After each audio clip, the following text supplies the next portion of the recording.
ಕಿರುಕುಳಕ್ಕಲ್ಲ ಪ್ರೀತಿ ಬಯಸಿ ಜೀವ ಬಿಟ್ಟ ಅಪ್ರಾಪ್ತೆ ಯುವಕನ ಕಿರುಕುಳಕ್ಕೆ ಬೇಸತ್ತು ಜೀವ ಬಿಟ್ಟ ಕೇಸ್ಗೆ ಇದೀಗ ಮತ್ತೊಂದು ಬಿಗ್ ಟ್ವಿಸ್ಟ್ ಸಿಕ್ಕಿದೆ. ಕಿರುಕುಳಕ್ಕಲ್ಲ ಪ್ರೀತಿ ಬಯಸಿ ಜೀವ ಬಿಟ್ಟಿದ್ದಾಳೆ ಅಪ್ರಾಪ್ತೆ. ಯುವಕನ ಕಿರುಕುಳಕ್ಕೆ ಬೇಸತ್ತು ಜೀವ ಬಿಟ್ಟ ಕೇಸ್ಗೆ ಇದೀಗ ಟ್ವಿಸ್ಟ್ ಸಿಕ್ಕಿದೆ. ಮೈಸೂರಿನ ನಂಜನಗೂಡಿನ ಆತ್ಮಹತ್ಯೆ ಪ್ರಕರಣಕ್ಕೆ ತಿರುವು ಸಿಕ್ಕಿರುವಂತದ್ದು.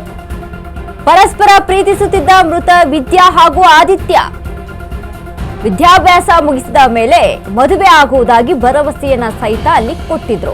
ಆದಿತ್ಯ ಜೊತೆಗೆ ಯುವತಿಯ ಮದುವೆಗೂ ಪೋಷಕರ ವಿರೋಧವನ್ನ ಅಲ್ಲಿ ಕೇಳಿ ಬರ್ತಾ ಇತ್ತು. ಆಡಿಯೋ ಹಾಗೂ ಫೋಟೋ ರಿಲೀಸ್ ಮಾಡಿದ ಆದಿತ್ಯ,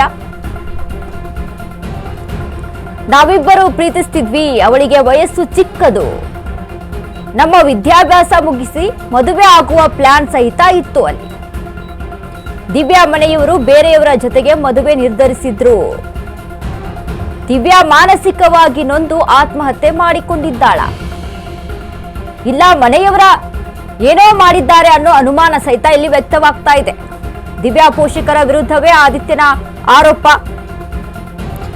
ಇದಕ್ಕೆ ಕಿರುಕುಳಕ್ಕೆ ಒಳಗಾಗಿ ಅಪ್ರಾಪ್ತೆ ಜೀವವನ್ನ ಕಳೆದುಕೊಂಡಿದ್ದಾಳೆ, ಅಂದ್ರೆ ಸೂಸೈಡ್ ಅನ್ನ ಮಾಡಿಕೊಂಡಿದ್ದಾಳೆ ಅಂತ ಏನು ಪೋಷಕರು ಆರೋಪವನ್ನ ಮಾಡ್ತಾ ಇದ್ರು. ಆದ್ರೆ ಈ ಒಂದು ವಿಚಾರಕ್ಕೆ ಇದೀಗ ಬಿಗ್ ಟ್ವಿಸ್ಟ್ ಸಿಕ್ಕಿರುವಂತದ್ದು. ಅಂತ ಮೊನ್ನೆ ನೀಲ್ಕಂಠ ನಗರದಲ್ಲಿ ಗುರುಮೂರ್ತಿ ಮಗಳಾದ ದಿವ್ಯಾ ಅವಳ ಸಾವಿನ ಸುದ್ದಿ ಕೇಳಿ ಬಹಳ ಆತಂಕ ಆಗಿದೆ. ನನ್ನ ಅವಳ ಪರಿಚಯ ಅಂದ್ರೆ ಅವ್ರ ಅಕ್ಕ ನನ್ನ ಕ್ಲಾಸ್ಮೇಟ್ ಆಗಿದ್ರು ಡಿಗ್ರಿ ಕಾಲೇಜಲ್ಲಿ. ನಾನು ಅವಳು ಅವ್ರ ಅಕ್ಕನಿಂದ ಪರಿಚಯ ಆಗಿದ್ದು. ಈಗ ಸುಮಾರು ಒಂದು 8 ತಿಂಗಳಿಂದ ಪ್ರೀತಿಸ್ತಾ ಇದ್ದೋ. ಮಧ್ಯಂತರದಲ್ಲಿ ಅವ್ರ ತಂದೆ ವಿಷಯ ಗೊತ್ತಾದಾಗ ಅವ್ರು ನನಗೆ ಕಾಲ್ ಮಾಡಿ ಏನು ಬೇಡ ಮುಂದುವರಿಯೋದು ಅಂತ ಹೇಳಿದಾಗ ನಾವು ಕಾನೂನು ಪ್ರಕಾರ ವಿರುದ್ಧ ಇದು 18 ಆದ್ಮೇಲೆ ಮದುವೆ ಆಗೋಣ ಅಂತ ನಿರ್ಧಾರ ಮಾಡ್ಕೊಂಡಿದ್ದೋ. ಅಷ್ಟರಲ್ಲಿ ಈಗ 2-3 ದಿನದ ಮುಂಚೆ ಏನಾಗಿದೆ ಅಂತ ಗೊತ್ತಿಲ್ಲ. ಅವ್ರ ತಂದೆ ನನಗೆ ಸುಳ್ಳು ಆರೋಪ ಮಾಡಿದ್ದಾರೆ. ನನ್ನ ಮಗಳು ಕಿರುಕುಳ ಕೊಡ್ತಾ ಇದ್ದ, ಅದರಿಂದ ಅವಳು ಸೂಸೈಡ್ ಮಾಡ್ಕೊಂಡಿದ್ದಾಳೆ ಅಂತ.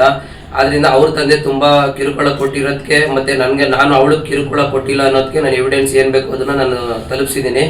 ಅದರಿಂದ ಅವ್ರ ತಂದೆ ನನ್ನ ಮೇಲೆ ಸುಳ್ಳು ಆರೋಪ ಮಾಡಿದ್ದಾರೆ. ಅದರಿಂದ ಪೊಲೀಸ್ ಆರಕ್ಷಕರು ಇದನ್ನ ಎವಿಡೆನ್ಸ್ ಎಲ್ಲಾನು ತನಿಖೆ ಮಾಡಿ ಒಂದು ನ್ಯಾಯ ಒದಗಿಸಬೇಕು ಅಂತ ಕೇಳ್ಕೊಂತೀನಿ. ನನ್ನ ಹೆಸರು ಆದಿತ್ಯ ಅಂತ. ಮೊನ್ನೆ ನೀಲ್ಕಂಠ ನಗರದಲ್ಲಿ ಗುರುಮೂರ್ತಿ ಮಗಳಾದ ದಿವ್ಯಾ ಅವಳ ಸಾವಿನ ಸುದ್ದಿ ಕೇಳಿ ಬಹಳ ಆತಂಕ ಆಗಿದೆ. ನನ್ನ ಅವಳ ಪರಿಚಯ ಅಂದ್ರೆ ಅವ್ರ ಅಕ್ಕ ನನ್ನ ಕ್ಲಾಸ್ಮೇಟ್ ಆಗಿದ್ರು ಡಿಗ್ರಿ ಕಾಲೇಜಲ್ಲಿ. ನಾನು ಅವಳು ಅವ್ರ ಅಕ್ಕನಿಂದ ಪರಿಚಯ ಆಗಿದ್ದು. ಈಗ ಸುಮಾರು ಒಂದು 8 ತಿಂಗಳಿಂದ ಪ್ರೀತಿಸ್ತಾ ಇದ್ದೋ. ಮಧ್ಯಂತರದಲ್ಲಿ ಅವ್ರ ತಂದೆ ವಿಷಯ ಗೊತ್ತಾದಾಗ ಅವ್ರು ನನಗೆ ಕಾಲ್ ಮಾಡಿ ಏನು ಬೇಡ ಮುಂದುವರಿಯೋದು ಅಂತ ಹೇಳಿದಾಗ ನಾವು ಕಾನೂನು ಪ್ರಕಾರ ವಿರುದ್ಧ ಇದು 18 ಆದ್ಮೇಲೆ ಮದುವೆ ಆಗೋಣ ಅಂತ ನಿರ್ಧಾರ ಮಾಡ್ಕೊಂಡಿದ್ದೋ. ಅಷ್ಟರಲ್ಲಿ ಈಗ 2-3 ದಿನದ ಮುಂಚೆ ಏನಾಗಿದೆ ಅಂತ ಗೊತ್ತಿಲ್ಲ. ಅವ್ರ ತಂದೆ ನನಗೆ ಸುಳ್ಳು ಆರೋಪ ಮಾಡಿದ್ದಾರೆ. ನನ್ನ ಮಗಳು ಕಿರುಕುಳ ಕೊಡ್ತಾ ಇದ್ದ, ಅದರಿಂದ ಅವಳು ಸೂಸೈಡ್ ಮಾಡ್ಕೊಂಡಿದ್ದಾಳೆ ಅಂತ. ಆದ್ರಿಂದ ಅವ್ರ ತಂದೆ ತುಂಬಾ ಕಿರುಕುಳ ಕೊಟ್ಟಿರೋದಕ್ಕೆ ಮತ್ತೆ ನಾನು ಅವಳು ಕಿರುಕುಳ ಕೊಟ್ಟಿಲ್ಲ ಅನ್ನೋದಕ್ಕೆ ನಾನು ಎವಿಡೆನ್ಸ್ ಏನ್ ಬೇಕು ಅದನ್ನ ನಾನು ತಲುಪಿಸಿದ್ದೀನಿ. ಅದರಿಂದ ಅವ್ರ ತಂದೆ ನನ್ನ ಮೇಲೆ ಸುಳ್ಳು ಆರೋಪ ಮಾಡಿದ್ದಾರೆ. ಅದರಿಂದ ಪೊಲೀಸ್ ಆರಕ್ಷಕರು ಇದನ್ನ ಎವಿಡೆನ್ಸ್ ಎಲ್ಲಾನು ತನಿಖೆ ಮಾಡಿ ಒಂದು ನ್ಯಾಯ ಒದಗಿಸಬೇಕು ಅಂತ ಕೇಳ್ಕೊ.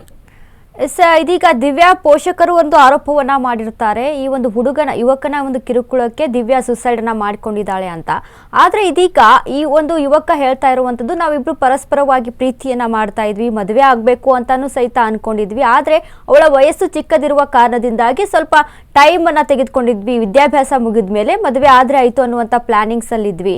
ಇದ್ರ ಬಗ್ಗೆ ಅವ್ರ ತಂದೆನೂ ಸಹಿತ ನಮಗೆ ಕಾಲ್ ಮಾಡಿ ನನಗೆ ವಾರ್ನಿಂಗ್ ಸಹಿತ ಮಾಡಿರ್ತಾರೆ, ಈ ರೀತಿಯಾಗಿ ಮಾಡಬೇಡ ಅಂತೆಲ್ಲ ಹೇಳಿರ್ತಾರೆ. ಆದ್ರೂ ಈ ರೀತಿಯಾಗಿ ಮತ್ತೆ ನನ್ನ ಮೇಲೆ ಆರೋಪವನ್ನ ಹಾಕ್ತಾ ಇದ್ದಾರೆ ಅನ್ನುವಂಥದ್ದನ್ನ ಇದೀಗ ಈ ಯುವಕ ಒಂದು ಬಿಗ್ ಟ್ವಿಸ್ಟ್ ಅನ್ನ ಕೊಟ್ಟಿದ್ದಾನೆ ಅಂತ ಹೇಳ್ಬೋದು.